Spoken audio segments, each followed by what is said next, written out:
Hello friends, I am Priyanshu. Welcome to our channel. तो आज की इस वीडियो में हम लोग क्लास 10th रियल नंबर्स का पार्ट 3 देखने वाले हैं। तो हमने पिछले दो पार्ट्स में क्या क्या देखा। पहले पार्ट में हमने कुछ ऐसे इंपॉर्टेंट टर्म्स देखे जो कि आगे चल के हमें रियल नंबर्स चैप्टर में दिखने वाले हैं। वहीं हमने दूसरे पार्ट में फैक्टर्स और मल्टीपल्स को समझा और एलसीएम और एचसीएफ का एक फंडामेंटल मीनिंग समझा कि एलसीएम और एचसीएफ का मतलब क्या होता है। तो आज की इस वीडियो में हम लोग the fundamental theorem of arithmetic, जिसे हम यूनिक फैक्टराइजेशन थ्योरम भी कहते हैं, वो समझने वाले हैं। देखते हैं थ्योरम क्या है।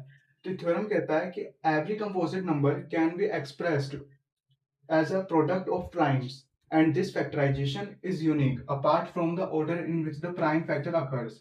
तो बेसिकली यहाँ पर बात हो रही है कंपोजिट नंबर को प्राइम नंबर की मल्टीप्लीकेशन के फॉर्म में तोड़ के लिखने की।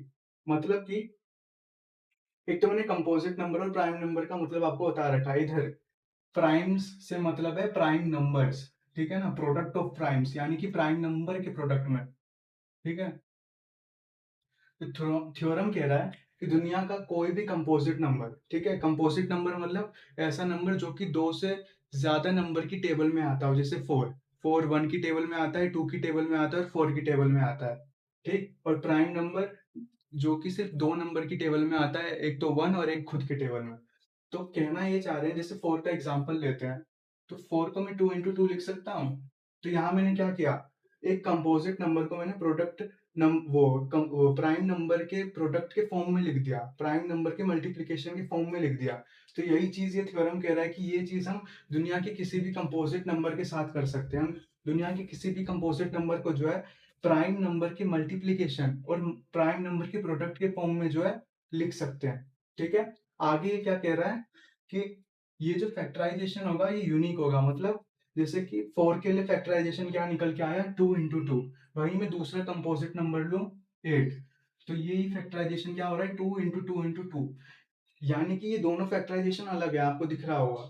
तो कभी भी जो है दो कंपोजिट नंबर का फैक्टराइजेशन जो है सेम नहीं हो सकता है, ठीक है। तो यही चीज ये कह रहा है कि हर नंबर का एक यूनिक फैक्टराइजेशन होगा। जैसे फोर के लिए ये है, एट के लिए ये है, सिक्स के लिए क्या हो जाएगा, टू इंटू थ्री।